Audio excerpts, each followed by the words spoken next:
Do you really need this behemoth if all you're doing is boiling water? Or could you manage just fine with this little guy? This is the Jetboil, the long heralded, long time gold standard, literal Goliath of the backcountry water boilers. And this is the David to that Goliath, the small but mighty BRS 3000 stove. And ultimately, they both pretty much just boil water, right? Or do they? Eric Hansen and Miranda both recently put out videos on these two systems, and those are great videos, and I'm not trying to necessarily recreate that here, but I think they're missing one key element to their comparisons, and that is wind and weather. Today, we're gonna find out if you can rely on the BRS. I'm gonna show you a few tests that I've run, including a controlled wind test. We're gonna see if it's safe to depend on these little guys, or if the Jetboil is really worth the price and the wait. I'll also go over the pros and cons of each one, as well as talk about if there's any alternatives out there that you might want to be considering. Also, while prepping for this video, I came up with a long list of hacks and ideas that are related to these two cook systems. So I'm going to go over those at the end. Make sure you don't miss that. Even if you skip around on the video, make sure you catch that section. You won't regret it. All right, so right off the bat, let's compare some specs between these two systems. With the Jetboil, you're gonna be carrying anywhere from 14 to up to 18 ounces on some of the larger systems. This is the Micro-Mo system, one of the more updated, most lightweight systems. The absolute lightest you can get this down to is 12.5 ounces. It's 14.5 if you carry the stabilizer and the fuel can stabilizer and the pot mount, which I will talk about a little bit later. And like I said, up to about 18 ounces on some of the larger models. So compare that to the BRS 3000 stove. It weighs under an ounce and it feels pretty, pretty lightweight. It's got these little arms that pop up, work just like that, and a little toggle right there for the fuel valve. Like I said, this little guy weighs less than an ounce, although you are going to need to have a cup or something to boil the water in. So you're likely going to be comparing this with like a Toaks Titanium. This is the 550 milliliter cup. That's one of the more standard sizes. That's the one I prefer to match with this. So you're getting about a 2.5 ounce cup with the 1 ounce, so that's about 3.5 ounces for your stove system compared to about a pound with the Jetboil. The BRS stove is also super cheap, only about $16. It ranges a little bit at times on Amazon, but check the link in the description below, see what the price is at right now, but it's usually right around that $16 mark, which is nuts for a stove that's less than an ounce. Pairing that with Toaks Titanium 550, that's gonna be about 30 bucks, so you know, you're right around 45 bucks for this cook system, which is not bad. Ultralight, under 4 ounces and 45 bucks all in. Compare that to the Jetboil. These puppies are pretty pricey. They can range anywhere from about $100 up to $180 for the higher end ones. Is it worth it? What are you getting for that kind of money? That's what we're gonna talk about in this video. What the rationale would be to need to have one of these and why you would wanna spend that much money, or should you not? All right, so let's get straight into the tests, and then I'll kind of get into talking about pros and cons and use cases of the two different systems. So the tests that I have run are a straight boil time test in a relatively controlled environment in my garage. And then I ran a controlled wind test, also in the garage, but with a fan in order to recreate a certain amount of wind. Then I also ran a wind break test with that same amount of wind from the fan. And I got some pretty interesting results. So let's go through each of the tests I did, and then we'll talk about the conclusions after. All right, so I started off each test by weighing the fuel canister before and after. Started off at 5.8 there, and we got 8 ounces of water. Going Jetboil first, and firing that thing off. This is just a straight controlled boil test, no wind, and seeing how fast and how much fuel it takes. And for the Jetboil, 8 ounces of water, we end up right at 1 minute. So pretty great. Solid, quick boil there. And we end up using 0.2 ounces of fuel for an 8 ounce boil. Next up, BRS, 8 ounces going in the Toaks there. And kicking that off. And I did 8 ounces of water because being that that would be, about enough for a cup of coffee or enough for a dehydrated dinner. So we got about 1.5 minute boil time on the BRS with no wind again. And let's check out how much fuel we used. About 50% more on the time. However, on the weight, we ended up at 0.1 ounces used, so 50% less fuel used. So here we go with the controlled wind test. This is how I set this thing up. I had basically a little wind tunnel that I set up on my workbench here, where I got a box fan, and I set it all the way to 3, which is the highest setting. And I don't have an anemometer or anything to tell me how fast this wind was going, but you can see by the ribbons there, it's definitely a very strong wind. I would say it would be an uncomfortable amount of wind if you were sitting out in these kind of gusts. But I wanted to see what kind of difference we could see here. So I did the BRS first, and I have obviously sped this up quite a bit because surprisingly this took quite a long time, and you could see the flame just getting blown right out the side of that burner, not really getting any use. And actually that's what I got after 16 minutes of burn time. I got little bubbles happening. So effectively never boiled, to the point of where it would be very inefficient to try to boil water in that kind of wind, and you would just be using way too much fuel and it wouldn't be worth it to carry. So here, let's see how the Jetboil can do in these, kind of gale force wind conditions. And so exact same wind speed, kicked that off. And you can tell already it's not quite boiling. Blowing the flame out there. And there you go, 2.5 minutes. All right, now it's time for the wind break test. So we've got the BRS set up, 8 ounces of water in there.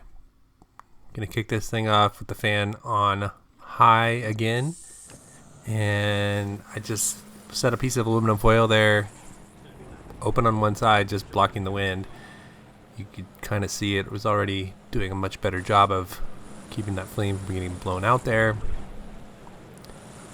And much improved time with the windbreak, 3 minutes and 1 second. All right, so let's break down all these results for you here. So things to highlight: the no wind test, they both came out pretty comparable. Similar boil times, and actually surprisingly the BRS was more fuel efficient than the Jetboil when there's no wind. But when there is wind, that's when the Jetboil really shines. Even in very high winds, the Jetboil still boils in 2 minutes and 44 seconds, and with minimal amount of fuel used, approximately the same as the no wind test. And the wind test on the BRS, it just became untenable. It started to get close to bubbling around 16 minutes, never fully boiled, and already used 1.3 ounces of fuel. At that point, it becomes pretty untenable to be carrying that much fuel to make that make any sense. You might as well be carrying the Jetboil. And then the windscreen test didn't deem that to be necessary to do for the Jetboil because it performs just fine without a wind break. And the windscreen on the BRS got the boil time and the fuel usage down to about the same as the Jetboil. So this was fascinating to me. Almost the same boil time and just slightly more fuel used, which makes the BRS with a windscreen be a real contender and competitor for the Jetboil. All right, so first let's talk about similarities. They both use the isobutane propane mix canisters, and they can both boil up to about 16 ounces of water, assuming you're using at least a 550 milliliter cup to pair with the BRS. And that's about where the similarities end. So now I'll go into the pros and cons of each one and kind of what differentiates the two. So pros of the Jetboil. Obviously, you're gaining some fuel efficiency. Not a lot in a controlled environment. If it's no wind, the fuel efficiency gained on the Jetboil doesn't really make sense because you could carry a whole nother can of fuel even if you needed to and still not carry as much weight as you would be carrying with the Jetboil. Obviously where it really shines is the high weather situations, in cold weather or in high winds. But you are getting a much faster boil time. Even if it is non-windy conditions, your boil time is still going to be much faster with the Jetboil. So if you like that, speed, if you like being able to get it quick, then great. yeah, that's definitely a pro of the Jetboil. You're also getting a very robust build. This thing is very, very solid. All of the parts hold up really well. This is one of the older Jetboils that I've had, and I've had this thing for about 15 years. I haven't had any issues with it. I ended up upgrading to this kind of lighter model, as well as I feel like the stove on this one was starting to go out. It would at times it would sputter or spew gas a little bit, and flames would like run up the sides. But I mean, that only happened after about 15 years of use on this thing. So these things are solid and they will definitely last you a very long time. The Jetboil is much more stable than the little canister stove with the cup sitting on top. They come with the fuel can stabilizer. I never carry these things, but you can actually like spread these things out and mount your fuel can to that, and that's going to give you like super stability where it's going to take a lot to knock that over. Honestly, I never thought it was, I never could rationalize carrying the weight of that. Not sure of the situation where you would really need that. I guess it's nice more for car camping and stuff on top of a table. But I've always done just fine just putting the fuel can directly on the ground. Or another nice thing about the Jetboil is you can actually hold it while you're boiling it, and it warms up your hands. It's not too hot to hold. It's got a nice little insulated koozie on here. You can actually just stand there. If there's not a place to set it on solid ground, you can actually just stand there and hold it, boil it in your hands. If you're in snow or in gravelly conditions or something like that on a hill, you can actually boil water just holding it in your hands. You don't even need to have a stable service. Also, you are not going to knock this off. You're not going to knock the cup off of the stove like you might with the BRS or in the cup, because you could accidentally like knock that off or something. Unlikely, that hasn't happened, but to me, but feels rock solid, and that's definitely not going to be going anywhere while you're cooking it. All right, obviously you saw with the Jetboil, you're getting the integrated wind protection. So you're not going to need to carry any additional wind protection with you. There is no wind break necessary. Clearly it performs very well even in high wind conditions. Again, with being able to hold it, you could even get even more protection by holding it and putting your back to the wind, blocking it that much more. And you definitely don't need to bring any kind of additional wind protection with this. One of the nice things about the Jetboil is everything just nests so nicely together in there. You can take the stove piece and drop it down inside the pot. You can put your fuel can right on top of that, and the lid snaps on there and holds everything into a nice integrated thing. Oh, and there's also the little measuring cup / bowl that mounts onto the bottom, protects your wind screen there. And also works as a bowl that you can eat out of. And then everything just kind of nests nicely. It's just a nice little package. A few other accessories that you kind of get with the Jetboil. Obviously, I mentioned the insulated koozie, which is nice, so you can hold it. You could drink coffee directly out of here, and you could hold it just like that. Drink directly out of it. Wow, that's funny. I was just reading the outside, and it says light before attaching pot.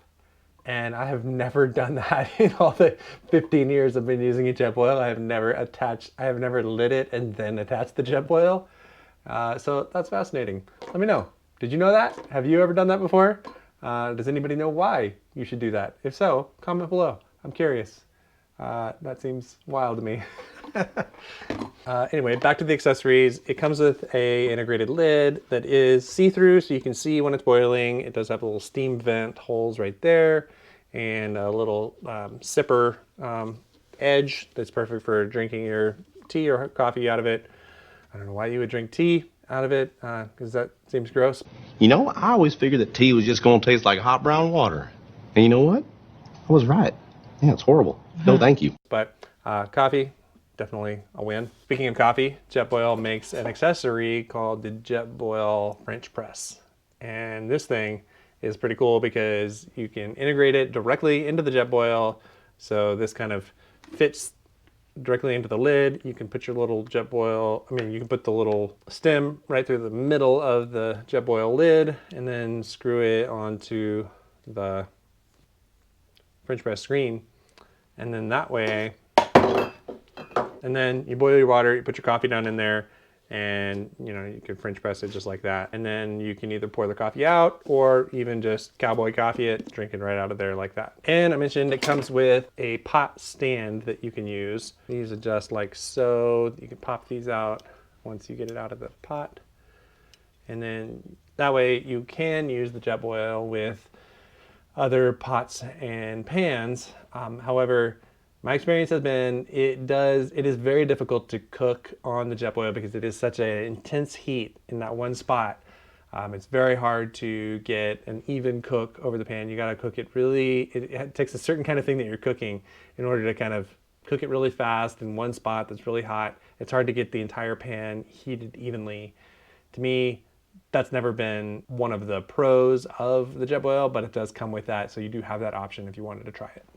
It comes with the little bowl that you can eat out of, and it is also a measuring cup where, I don't know if you can see that, but it has little measuring lines on the side there. Measures up to 8 ounces or 250 milliliters. The inside of the Jetboil also has measuring lines where it goes from, shows you where 8 ounces are and 16 ounces. So you can also just measure it directly in there. Some Jetboils, I'm not sure if all models now have them, but a lot of Jetboils have the little piezo lighter. They are notorious for not being the most notorious. They are notorious. They are notorious for being not the most reliable ignition source. And I know mine has gone on the fritz. It still kind of works after 15 years, but you know, the newer one, it works fine. But I would definitely recommend, you still need to carry a backup ignition source. So to me, it's a little bit of a waste because you're always forced to kind of carry that weight. Even though it may not be working at all anymore, you still have to carry it, and you still have to bring in an additional lighter or ignition source anyway. So kind of convenient for, you know, car camping or something like that. A little bit annoying for backpacking. All right, so now let's talk about the cons of this bad boy. It's heavy. Like I said, it's gonna be about a pound of weight. And I mean, that's like a whole like luxury item. I mean, is it really worth the luxury of having a 1.5 minute boil time to carry such a heavy thing? Maybe it is to you. To me, that seems hard to rationalize. It's bulky. Even though it packs down and, you know, is all kind of a self-contained unit, it still takes up quite a large amount of space in your pack. Compare that to the Tokes and BRS system. On the 550 cup, you can still fit the fuel canister down inside the cup, and then the BRS stove fits on top of it if you fold the little wings down. Once you fold those down, you can fit that inside there. It also comes with this little bag if you want to keep it in, you know, keep dirt out of it, and kind of keeps it from like knocking around and rattling. You can put it inside the bag, put it in there, put your lid on, and the Tokes 550 also comes with this little mesh bag that weighs about 1/2 ounce, so that probably, you know, bumps it up to a 4-ounce system if you bring the bag with you. But then that just keeps it all nice and self-contained. You know, as you can tell, it just takes up maybe 1/3 of the amount of space that the Jetboil takes up. Like I said, it's expensive, $100 to $180. You're mostly paying for the Jetboil brand there, honestly. And I'll get into some alternatives to the Jetboil in a little bit. But to me, it's hard to rationalize spending that much money on it, even though I did. There's some use cases that I'm going to get into where you might need it. And you know, just because this has long been the standard of boiling water in the backcountry, doesn't mean these days that it's necessarily worth that much money. If like I said, all you're doing is boiling water. And honestly, that's really all that it's good for. It's really hard to cook other things in this. And if you're planning on doing actual cooking and not just boiling water, there's much better systems that you can find out there that can actually, you know, get an even cook or get a simmer going or things like that, which is very hard to attain with a Jetboil. So what are the use cases? When would you want to use something like this? To me, it makes sense if you are sharing in a larger group. If you're going to be boiling water for your whole family or for multiple people in your group, if you carry one of these in the group, and everybody's going to be boiling water off of the same system, it's nice to have that 1 minute boil time. And you can boil a lot of water very quickly. You know, everybody's not waiting 5, 10, 15 minutes to be able to boil their dinner. You can get it going much quicker, much easier. You can get your coffee going in the morning, get on the trail quicker, things like that. If you're going to be sharing the system, that's when I think this one really shines.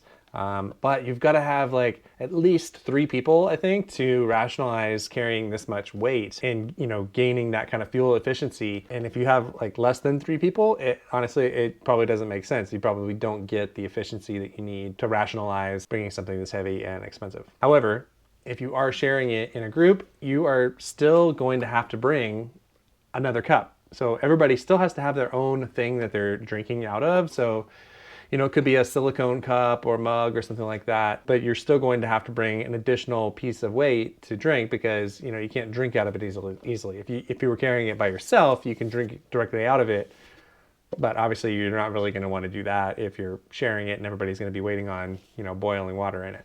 And honestly, oftentimes I find I end up, even if we're bringing this and sharing it in a group, I still end up bringing the BRS with us as a backup. I mean, it's less than an ounce. It's a little bit of peace of mind to know that if something happened with the Jetboil, you still have another way of cooking, especially on longer multi-day trips. If something were to go wrong, you still have a backup. It's kind of one of those things like, why not throw it in because it's so light? So it's kind of like, if you're bringing this anyway, do you really need to be bringing this?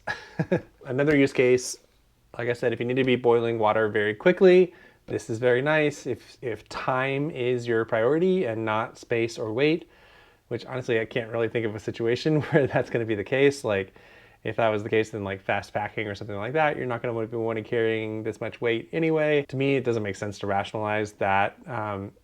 You're in the backcountry, take your time, you know, sit around, reflect, use those extra few minutes while the BRS is boiling to think about your day, think about where you are, enjoy your surroundings. You don't need to be in such a rush. A couple other use cases, I've already alluded to them, but obviously high winds, cold temperatures, high altitudes also. This also has a regulator built into the stove, and so it's going to perform better at higher altitudes. So if you are going to be doing some extreme stuff, you know, kind of 10, 12,000 foot type stuff where you're going to be needing to cook up that high and in colder, windier conditions, this can really shine much better. It's going to be much more reliable. You're going to get a lot more fuel efficiency in that kind of scenario. And one last specific use case is if you can't set it down. So like I said, you can boil water while you're holding it. So, you know, if you're going to be doing like snowboarding or split boarding on the side of a mountain or something like that, where it would be hard to kind of stop and, you know, set your stove down on the ground if you're going to be on like a incline like that, or you're worried about it rolling down the mountain. This is nice. I have done that a few times with snowshoeing or cross-country skiing, where you can have this in your backpack, make a quick coffee or hot cocoa or something like that. If you want to kind of take a break and get a hot drink, that is kind of handy, kind of a fun thing with the Jetboil. Although those situations are a little bit different. It's not really backpacking. It's more of just like a day trip, and you don't mind having a little bit extra weight in my backpack because I'm not already carrying everything I need for, you know, a multi-day excursion. All right, let's talk pros and cons of the BRS. Okay, so obviously the pros are extremely light and extremely cheap. It pretty much covers the pros. 2 big pros, don't get me wrong. But now let's get into the cons. It feels like it could break. It hasn't yet. I've used this for several years now and I have not had any issues with it. I have heard of some people having problems with the O-ring in there. If you can see that, there's that little black O-ring. And some people have talked about how those have failed. I did notice that now when you buy them, they do come with extra O-rings. So you always have that, and you know, you could keep those with you. If that were to fail, you could have an extra. I have not had that problem at all. Like I said, using this for many nights and over the course of several years. But it just feels a little flimsy. It's so lightweight that it feels like it could break. Like I said, I haven't had that problem, and I actually have not heard of anybody else having that problem except for the O-ring. Let me know, have you had any problems? If you've used a BRS stove, have you had anything break on it? If not, let me know. Either way. You know, if you're carrying this, I still feel like you need to have a backup. To me, you know, especially on multi-day trips. If you're just doing it an overnight or something like that, and this fails on you, and you don't get to eat your dinner, you know, like you might have to eat it cold or dry or something like that. It would kind of suck, but you know, whatever, you would survive the night, and you could hike out the next day and go get a cheeseburger. But if you're going on a multi-day excursion or something like that with multiple people, you want to be able to get those calories in you. And so if this were to fail, that would be a major bummer and damper on the trip. So you still kind of want to have a backup, right? So you might want to have an extra one of these in the group, you know, or something like this, and have like an SBIT emergency stove. These are one-time use. So you might just want to keep one because they do add some weight. I think each one probably weighs about the same as the BRS stove, but it's a good backup to have, you know, just in case as an emergency stove system. A little pack like this that contains 3 SBIT cubes, weighs 3 ounces, includes the little stove that goes with it. So for an extra few ounces, you can have a backup and still be able to boil a few times for a few ounces worth of weight. I'll link in the description below if you want to check out one of these. Okay, so use cases with the BRS. To me, I think it's very useful if you need an ultralight or ultra compact solution. Obviously, so that means like longer multi-day trips where you're hiking high miles, weight is really a priority. That's where a solution like this really shines, particularly if you're going solo or just with one other person. This makes a lot of sense for those kind of situations. It's also extremely budget friendly, obviously. So if you're trying to gear up with a lot of new gear or something like that, this is a fantastic beginner stove. You got a lot of gear that you need to buy in order to try to get into backpacking. Definitely try one of these first. Like, don't go shell out the money for one of those higher end canister stoves or a Jetboil for that matter. This will get you out there for a night or two, no problem. And for $16, you can't beat that for a beginner budget friendly option. To me, this is the way to go. The last use case scenario would be if you're going to be somewhere in favorable weather conditions. So if you know you're going to be out in warmer weather, or probably not going to be out in some major storms, or you know, you're hiking in a forest where, you know, the wind is probably not going to be a huge issue, where you can kind of get some windbreak scenarios happening. Definitely, you know, if you throw in a piece of aluminum foil for a windbreak, you're going to have no problems with your fuel efficiency for, you know, a few days out on the trail. All right, so let's talk about some alternatives to these systems. But first, if you don't mind hitting the like button if you're enjoying this, and if you're not, hit the dislike button. If you're still watching this and you dislike it, I don't know why you're still watching, but I appreciate it anyway. And I'd still love the feedback, so go ahead and boop the dislike. All right, so let's get into the alternatives. So a fantastic alternative to the BRS, another famous canister stove called the MSR Pocket Rocket 2. And I think that is a fantastic middle ground to this solution. It's about $50. You can get a much more efficient stove, reliable, higher heat, higher BTUs. You still have to buy a cup to go with it, and we'll talk about cup options in a minute. MSR Pocket Rocket costs about $50, so that's a pretty good upgrade that you could have.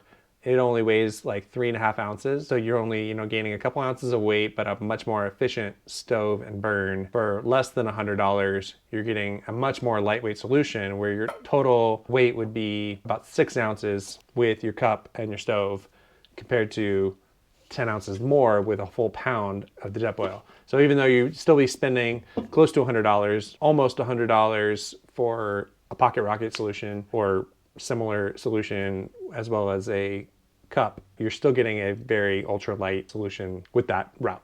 All right, and alternative to the Jetboil, there are definitely some off-brand Jetboil alternatives out there these days. I believe that the Jetboil patent ran out a few years ago, and so there's definitely some, I don't want to call them knockoffs, but you know, Jetboil-like alternatives out there. One of the more popular ones is the one from Fire Maple, the X system. They have X1, 2, and 3 now. I have not tried those out yet, but they look solid and they look very similar in build to the Jetboil. They're about the same weight, but they are about half the cost. You can get the Fire Maple X1 for about $50. There's the X2, which I believe is like about $70 right now on their website. They just came out with an X3 version, which is actually on sale right now for about $50 at the time of this filming. So I might have to try those out. I think, you know, you're probably paying a premium for the Jetboil brand, you know, in order to kind of ensure, you know you're not going to have like reliability issues or things like that, quality kind of issues with the Jetboil. The other brands, they're a little bit more unknown, unproven, you know, the longevity isn't as known. As far as the price range goes, it's definitely a much more palatable price point. But let me know if you've used a Jetboil alternative. Let me know which one you like and if you think I should try one of those out, or if you've had any issues with a Jetboil alternative. Let me know that as well. All right, so let's get into my list of hacks and ideas and things that I've discovered while trying to film this video. First, let's talk about this Tokes cup. This is the Tokes Light Titanium 550 milliliter. And this is the one that REI sells, but make sure if you're gonna get this one, make sure you get the light version. Because it is lighter than the other titanium cups that they sell. I looked into getting the 450 milliliter cup because the Tokes 450, it should boil water for enough for your needs to be able to do a cup of coffee or, most backpacking meals. And so I thought, oh, you could save a few bucks and save a few ounces. Not true. The 450, I don't think they don't make a light version of this. So the 450 milliliter cup is $10 cheaper. It's about 20 bucks.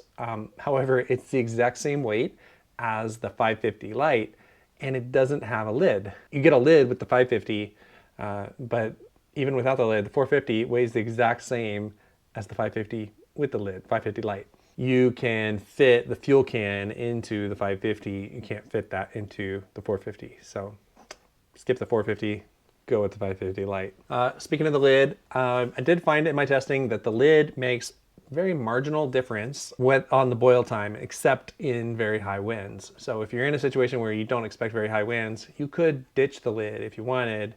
Saves about half an ounce, but it's kind of unnecessary. Maybe keeps kind of, debris out or something like that, but that seems unlikely. So one potential hack there is save half an ounce, leave the lid at home. Now, if you want an even cheaper option, you could get one of these off of Amazon. This is the IMUSA, I believe you say it, IMUSA aluminum cup. Costs $7 on Amazon.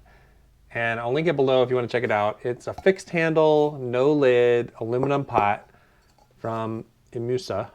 And it holds 0.7 liters, 700 milliliters. So it can boil at least 16 ounces, just like the Jetboil or the 550 milliliter could. And so I ran some quick tests with this one as well. So let's roll the footage of those. I'll talk through how those tests went as well. All right, so once again, I got 8 ounces of water in the cup. Again, this is the IMUSA cup with no lid, and this is set up outdoors, so kind of a real world type test. It's not near as windy as it was in my wind tunnel test, but it's a pretty breezy day, and you can see by the ribbon in the background there, I think this is a pretty typical test. And with no windscreen and no lid, we ended up at about 5.5 minutes, but only about 5.5 ounces of fuel burned. So pretty decent results there already. And then when you set up the windbreak, you get even better results. So pretty impressive here for this budget cup. When you use the windscreen, we ended up only using 0.3 ounces of fuel and about 2 minutes and 10 seconds of boil time. All right, so there you go. I think that's a fantastic beginner option. Don't be spending your money on super high-end pots or stove situations. You could get an entire stove system with the BRS and the IMUSA stove for less than 25 bucks and totally be good to go, as long as you're not trying to cook on top of Mount Everest or something like that. One note about the IMUSA is the handle will get hot and you'll have to have something to grab onto it with. Yeah, like it doesn't have like super cool contained unit, but it's really not that big of a deal. I mean, it can still nest. You can still have your canister down inside there and have your BRS in your little bag. They may kind of separate in your bag or be stored somewhere separately. To me, that's not as big of a deal. You could stuff something in there, clothes or whatever.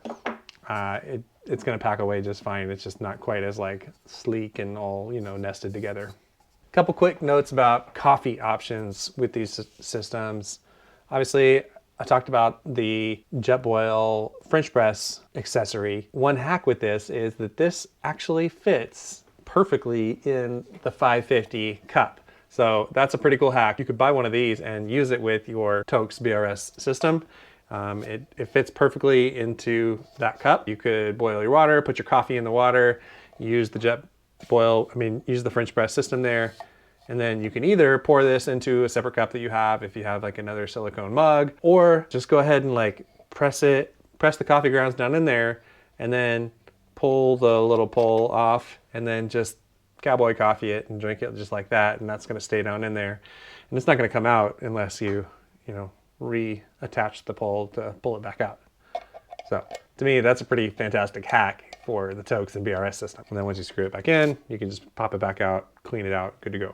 And just a quick mention, another cool coffee hack I found is this GSI Outdoors Ultralight pour over system. You have to have 2 separate cups, but if you were using the Jetboil or something like that, you could mount this onto the Tokes or some other cup that you have and boil your water and then use this to make backcountry pour overs. It's pretty cool, super lightweight. I'll link that in the description as well if you're interested. One quick word of advice. If you're trying to go with this Tokes / BRS system, don't buy the Tokes windscreen. I tried to buy this to do this test and I thought, oh, I'll just buy that Tokes windscreen to do this windscreen test. If you're using canister stoves with your Tokes pot, this isn't going to do you any good. It's way too short, and so it's only, you know, slightly taller than the canister itself, and it doesn't actually get tall enough to block the wind from the stove unit, if you can see that right there. So it actually doesn't do you any good with a canister stove system. You're gonna need to make yourself a foil windscreen or get a taller one. They do make some that are, you know, like panels that you can buy, which are a little bit heavier. You're gonna have to use a system that sticks up a little bit higher so you get over the point of where the burner is. So unless you're going with an alcohol stove setup, avoid the Tokes brand windscreen. All right, a couple notes on the fuel can brands. A couple little hacks here. The Primus brand cans, they hold 100 grams of fuel, 3.5 ounces, compared to almost all the other ones hold 110 grams, which is about 4 ounces of fuel. So you can save about half an ounce on a full fuel can if you're wanting to either maximize and get a little bit extra fuel, or if you want to just shave that off because you know you're not going to need it, you can kind of make the decision that way. To me, typically, I like bringing a full can of fuel, but I like kind of shaving off that little half an ounce and 10 grams of fuel in the can. This Snow Peak brand is good for cold weather, so it will perform better in really cold temperatures. This will light all the way down to 14 degrees. I believe the Jetboil brand is supposed to be able to do the same thing, but they're going to burn more efficiently and effectively in cold weather, so take that into consideration depending on the trip you're going on. All right, so let's talk conclusions to all of this. So if you want the cheapest possible option, then go with the IMUSA and the BRS combo stove. Throw a piece of foil in there and you're gonna be good to go for $25. That's a fantastic entry level, I mean, even more than entry level, but super cheap, super ultra light option for you to go with. So if you're going out for 3 nights or less, say, and just kind of going out, just only boiling water for yourself. So you're going to be boiling water maybe about 6 times or so on a trip. You might as well ditch the Jetboil, bring the BRS, bring a piece of foil, and you're going to be good to go. And you're going to have a much lighter option, cheaper as well. If you're going with a group, and you're gonna be boiling water like 12 to 18 times on a trip, then you start getting into a Jetboil. Might be nice to have and split the weight with several people. But remember, you're still gonna have to have a cup, and so you might as well bring your BRS stove as a backup anyway. But like I said, it kind of becomes a nice to have at that point. Either that or just have a couple BRSs in the group. You could bring a couple BRS stoves, a couple cans of fuel. That way you have a backup in case of damage or loss. Plenty of fuel efficiency. You could have enough fuel to burn. You could go for about 12 or more days for a few people with carrying 2 cans of these fuels and using 2 BRS stoves. You would still have more than enough than you would need, for all but the longest trips, and still be carrying less weight than a Jetboil. So I hope that was helpful. If you like these hacks and ideas, check out this video I made where I have 22 lightweight, ultralight hacks that all weigh less than 1 ounce each.